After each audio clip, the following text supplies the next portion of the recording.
Entonces ya van 5 meses de que Javier Milei tomó el poder en Argentina.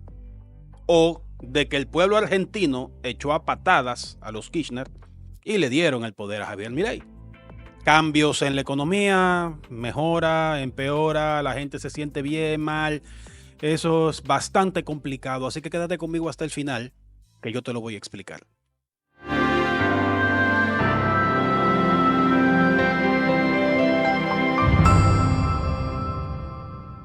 Entonces, como siempre, para poder entender bien una historia hay que ir al principio. Pero el principio de esta historia es de diciembre pasado, de diciembre del 2023, cuando el presidente Javier Milei tomó posesión de la presidencia de Argentina.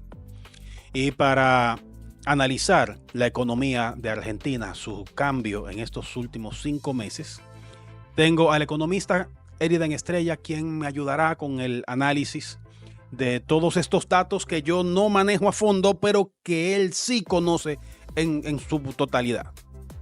Eriden. Príncipe, la verdad que para mí es un completo y verdadero placer poder compartir contigo en el día de hoy.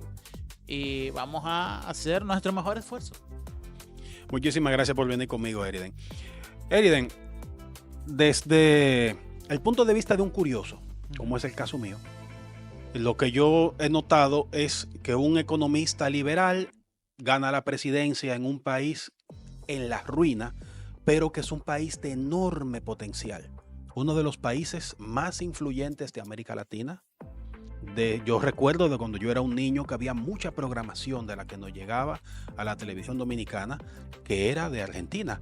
Pero no solamente programación como la que uno ve ahora de personas hablando tonterías, no.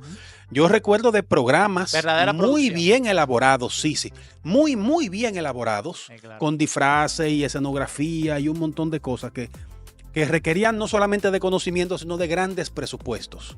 Entonces, necesariamente, tenía que ser una economía fuerte la que hiciera eso. Pero ese material que nos llegó es cuando ya había empezado la decadencia de Argentina. Entonces, para alguien de mi generación no es posible visualizar la verdadera grandeza de Argentina. Y eso es lo que promete Javier Milei.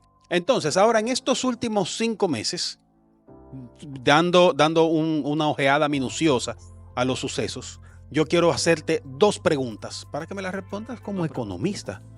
Número 1, ¿qué hay de correcto en las políticas que definitivamente ya se han implementado, ya se pueden medir algunos resultados? Y número 2, haciendo futurología, ¿hasta dónde tú crees que pueda llegar o pueda alcanzar un solo gobierno al ritmo que hemos visto que la economía ha ido cambiando en Argentina? ¿Qué tan lejos podría en este mandato Milei llevar a Argentina rumbo a la promesa que él hizo y por la que fue electo? Mira, en primer lugar, Delio, muchas gracias por las preguntas, porque son preguntas que me llevan a responderte con la teoría económica. Lo que está haciendo Milei es malo en el corto plazo y bueno en el largo plazo. Lo que él está haciendo se conoce como la restauración de la demanda agregada, que no es más que decir que Argentina había pasado por un proceso de deterioro de los mercados de consumo y en donde ese deterioro de los mercados de consumo se da por la incidencia del gobierno muy arriba de la economía, con una agencia muy reguladora sobre los mercados. Y entonces eso distorsiona mucho el sistema de precios, lo que se conoce como el sistema de precios, que no es más el hecho de que realmente en una economía el precio de algo no es más que un sistema de información que te dice incluso cuánto hay de ese bien o servicio disponible o cuántos compradores lo están comprando. Eso es lo que te dice un precio. Entonces, ¿qué es lo que sucede? En inicio yo te podría decir que en estos últimos 5 meses Milei ha tomado decisiones que van hacia, uno, revertir los efectos eliminar la incidencia del gobierno en los mercados de la economía. Eso es lo primero. Pero eso toma un tiempo. porque los agentes económicos, o mejor dicho, la gente normal, común y corriente, se acostumbró a la incidencia del gobierno en, por ejemplo, mercado de alquileres, a que haya un mercado, unas garantías muy grandes hacia los inquilinos, hacia los usuarios que alquilan las bienes raíces. Y entonces de golpe y porrazo se elimina la ley de alquileres, no se sustituye por otra. Y eso lo que quiere decir es que prima el principio de oferta y demanda en ese mercado. Al principio siempre hay un shock. Eso se llama shock económico. Al principio la gente no sabe qué hacer. Pero entendiendo que todo el mundo lo que quiere hacer es más dinero y que todos los usuarios lo que quieren es conseguir lo mismo al menor precio, los mercados llegan a un equilibrio solos. El problema es, y aquí es donde vengo a responderte la segunda pregunta. Bueno, mejor te digo, sí, es correcto desde el punto de vista económico lo que está haciendo Milei. Lo que pasa es que es muy difícil yo decirle a un argentino que gana de sueldo 250,000 pesos, por ejemplo, pesos argentinos. ¿Cuánto sería eso más o menos en dólares? Para facilitarme, porque sí, claro de los precios argentinos claro desconozco por completo. Y además, ¿qué nivel de sacrificio representa esa cantidad? Bueno, el sueldo mínimo supongo que debe ser calculado mensualmente. Ok. Que es eso serían, oye, $282 al mes. Sueldo promedio en Argentina. Entonces, una familia que no gane $650,000, ya estamos hablando, ¿no?, de un padre, madre, que no gane 650,000 pesos argentinos al mes, es pobre. Ok, de eso es lo que estamos hablando aquí. Y en el corto plazo, los precios de muchos alimentos han incrementado. Sobre todo ha incrementado el pollo. Y supuestamente, según las informaciones de la inflación, del índice de precios al consumidor del gobierno argentino, ha estado reduciéndose. Pero la gente no está muy conforme con esa información. Ese es uno de los subtemas que yo quería preguntarte muy especialmente, porque mucha gente no logra entender este asunto de la inflación y su relación con el incremento de los precios. La inflación en el sentido de que todo el mundo cree que es que las cosas valen más, cuando la verdad es que el dinero vale menos. Y el precio de los artículos, hay personas que dicen que cómo es posible que bajara la inflación y sin embargo las cosas están muy caras, al no entender cómo es que funciona la relación. No. Tú podrías, por favor, así rápidamente, bien, digamos que en aminoácido, explicarnos qué es la inflación en sí y cuál es esa complicadísima relación que nadie entiende con el alza de los precios. Lo primero es que la opinión de la gente no se correlaciona con el índice de precios al consumidor o con la información de la inflación que da el gobierno. Pero sí es una forma de tú medir la sensación que la gente tiene sobre las medidas económicas. Y un gobierno es bueno o malo de acuerdo a cómo la gente lo percibe. Vuelvo y te digo, hay una contradicción. ¿Te explicas, por favor? El gobierno dice que la inflación ha bajado en los últimos meses, cuando la gente entiende que no, que ha habido un aumento, sobre todo en el costo del transporte y en el costo de los alimentos. Esas dos renglones de la canasta de productos y servicios es muy elemental, porque todo el mundo tiene que transportarse para ir a trabajar de una o de otra manera. Y todo el mundo tiene que comer. Sí, estamos hablando de la materia prima, de la productividad del ser humano, su presencia en el lugar de trabajo y su alimentación para poder existir. Ahora bien, teníamos un precio que estaba subsidiado, que estaba amarrado ese precio y el precio se liberó. Entonces no podríamos, ¿desde qué punto o qué tan seguro podríamos decir que subió o que simplemente se sincerizó? ¿Cómo podemos distinguir cuál de las dos fue que pasó? Lo que pasa es que el precio que medía la inflación era el precio sin el subsidio. Punto. Entonces, al retirarse los subsidios, para el consumidor final, el pollo es mucho más caro.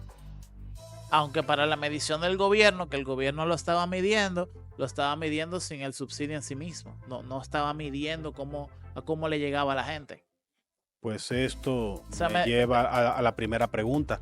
Explícame, por favor, que realmente, ¿qué es la inflación? La inflación es en la aminoácidos, reducción del valor del dinero, del poder adquisitivo del dinero en el tiempo. Y se da por muchas razones.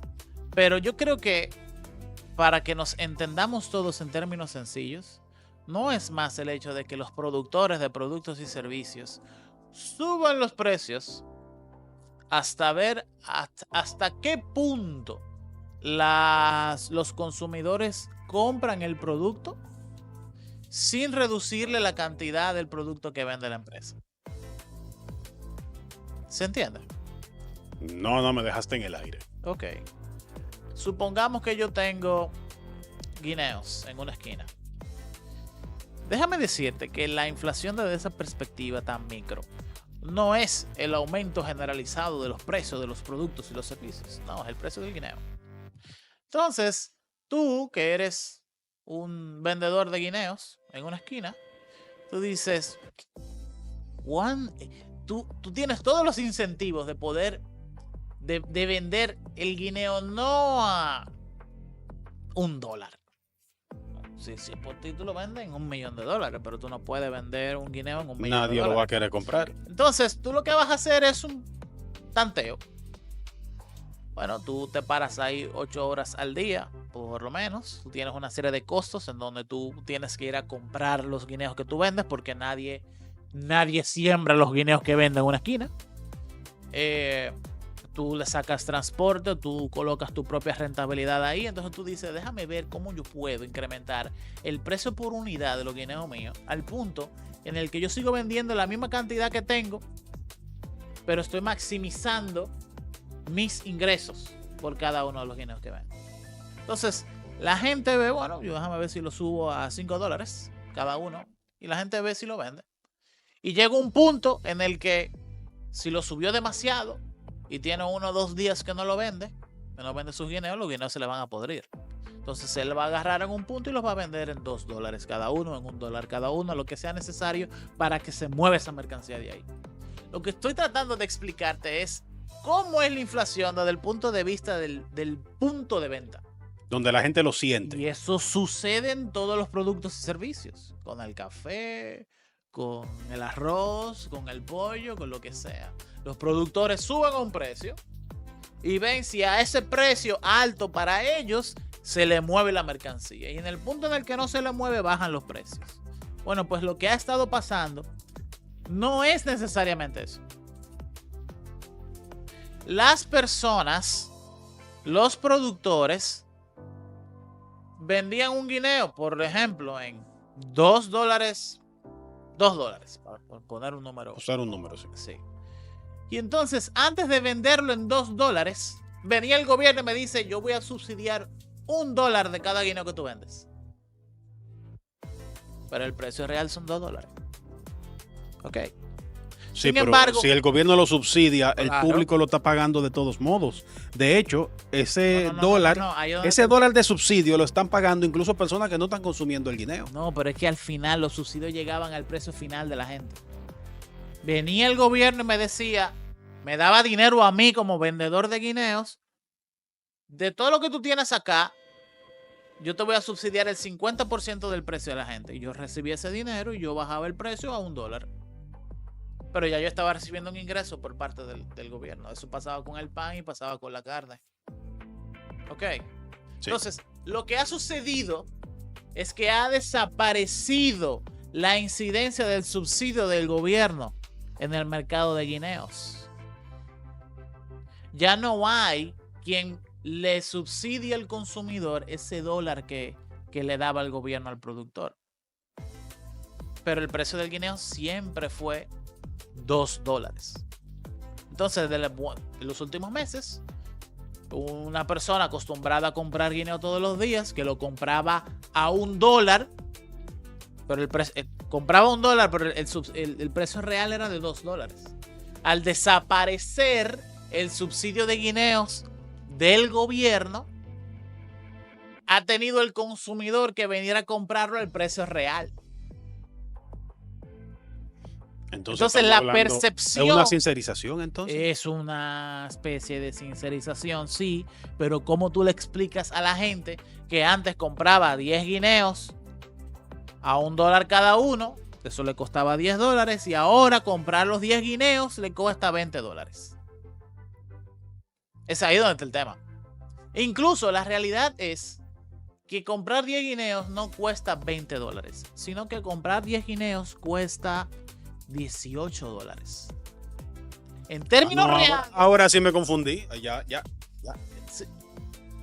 Antes, el precio real del guineo era $2 por unidad. Pero venía el gobierno y me subsidiaba el 50% del precio del guineo. Al costo de la gente, al final, era de $1. ¿Se entiende ese ejemplo? Sí, esa parte me quedó tranquilo. Okay. ¿Cómo llegaste Entonces al nuevo precio? Viene una persona antes y compraba 10 guineos y eso le costaba $10 en total. Pero yo recibía 20 porque el gobierno me daba $1 por cada guineo que yo vendía. Correcto, sí, esa parte. Hasta ahí bien. Sí, ese punto voy bien. Ok. En los últimos 5 meses desapareció el subsidio. Ya no hay una persona, un gobierno que venga a decirme a mí, vendedor de guineos, que yo debo de venderlos a $1. No, yo debo de venderlos a los $2 que era el precio real. ¿Se entiende o no se entiende? Sí, esa parte sí le estoy entendiendo. Ok, entonces el guineo que antes le llegaba a $1 a la gente, ahora le está llegando a $2. Correcto. Sí. Para la gente, eso es una inflación del 100%. Entendido, esa parte. Ok. Exactamente. Okay. Entonces, ahora, para una persona comprar 10 guineos, no tiene que... No, eso no le cuesta $10, le cuesta $20. Ok. Teóricamente hablando. Sí. Bueno, pues lo que realmente ha sucedido es que las empresas dejaron de recibir el subsidio por parte de la gente, del gobierno, perdón. Empezaron a vender con los precios reales. Se vieron que la gente no los compraba con el precio real y empezaron a bajar un poquito de precio. Y eso nos lleva a la tercera fase de este ejemplo, y es que comprar 10 guineos no cuesta en Argentina, hipotéticamente, $20. Cuesta 18. Porque en los últimos meses ha ido bajando el precio del guineo. Entonces, para, digamos que redondearlo, ¿verdad? Para ver si ve la que yo entendí. A final de cuentas, la gente comenzó o se vio en la obligación de pagar el precio real. Correcto. Y entonces el precio real es el que ha bajado por un tema de oferta y demanda. El precio real excedía la capacidad de consumo, de compra, ¿verdad? Entonces fue necesario bajarlo. Entonces podemos decir que la ciudadanía en Argentina, en esta Argentina hipotética, ahorró en el impuesto por el subsidio que se daba, se ahorró al precio, el gasto del subsidio. Y entonces al final de cuentas el ahorro viene desde el mismísimo productor o vendedor del guineo. O sea que a final de cuentas la economía, el ahorro o quien tuvo que pagar ese rescate económico al final fue el empresario. Porque si el empresario se vio la necesidad de ganar un poco menos para poder vender. El empresario se vio la necesidad de ganar un poquito menos para poder vender. Entonces estamos hablando de que es un triunfo para el pueblo. A la larga. A la larga. A la larga es lo mejor. Y a la larga me refiero de que el retirar el gobierno de la incidencia económica en tantos mercados que tenía va a hacer que los mercados lleguen a su propio equilibrio. Pero eso no va a tomar 5 meses. Entonces ahí vamos a la segunda pregunta inicial. ¿Qué tanto podría un solo periodo, un solo mandato, completar este viaje hacia una economía, no voy a decir que saneada por completo ni próspera, por lo menos, ¿verdad?, a un equilibrio del mercado que sí sea sostenible para la gente. La economía no responde a los ciclos políticos de los gobiernos. No le importa. Incluso Argentina tiene suerte de que tiene periodos de 5 años. Hay países en el mundo, la mayoría de países en el mundo son ciclos presidenciales de 4 años. Un ciclo presidencial de 4 años, en términos de economía y de mercado, es medio ciclo. Un corto periodo de tiempo, relativamente corto, incluso en economía. El problema está en que las empresas y las personas tienen que aprender a que hay nuevas reglas económicas, que el comportamiento dadivoso del gobierno ha terminado completamente y que ahora ellos deben de responsabilizarse por sus ahorros, por manejar sus presupuestos y por ser más productivos. Y a la larga, cuando cambie la cultura de las empresas y de los consumidores, entonces va a haber una Argentina más próspera. Pero lamentablemente, te lo puedo confiar en este momento, esto no va a tomar. Se van a ver cambios positivos en 2 años. Se van a ver más cambios positivos en 3 años.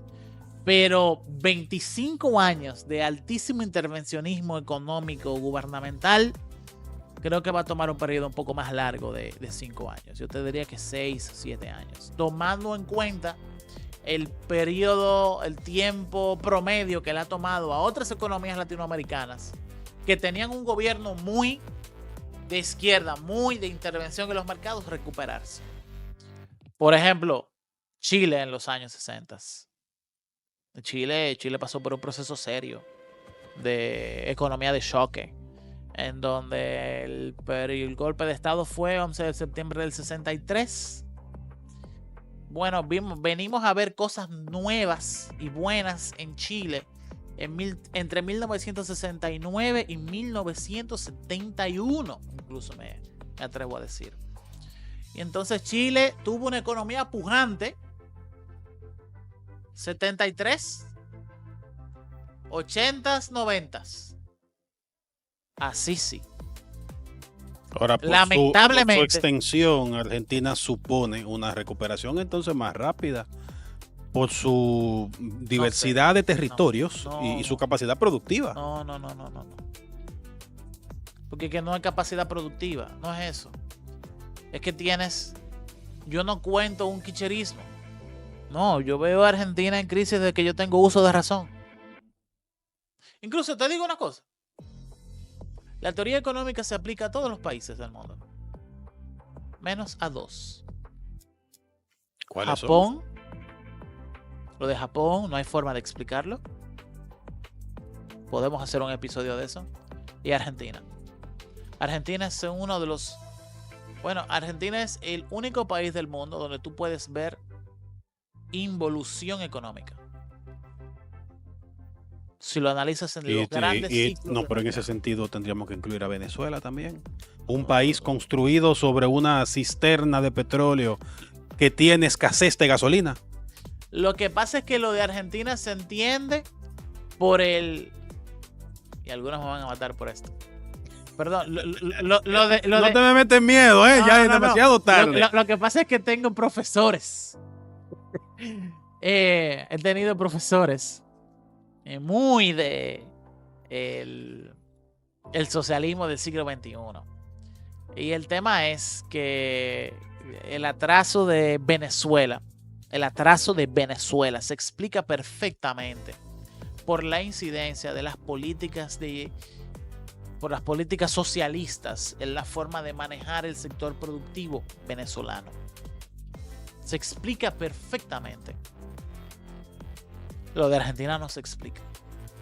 Bueno, esas explicaciones van a quedar entonces para otro video. Así que... Lo que sí quiero decir es que los efectos positivos que está tomando el gobierno argentino ahora van a llevar a que los precios suban durante un tiempo y luego van a bajar de golpe. Y van a aparecer nuevos productos y servicios en Argentina. Y muy posiblemente de aquí al 2030, 2031, veremos una mejor Argentina. Si este proceso de dejar que los mercados de consumo se desarrollen solos no es interrumpido por otro presidente que piense completamente diferente a Milei.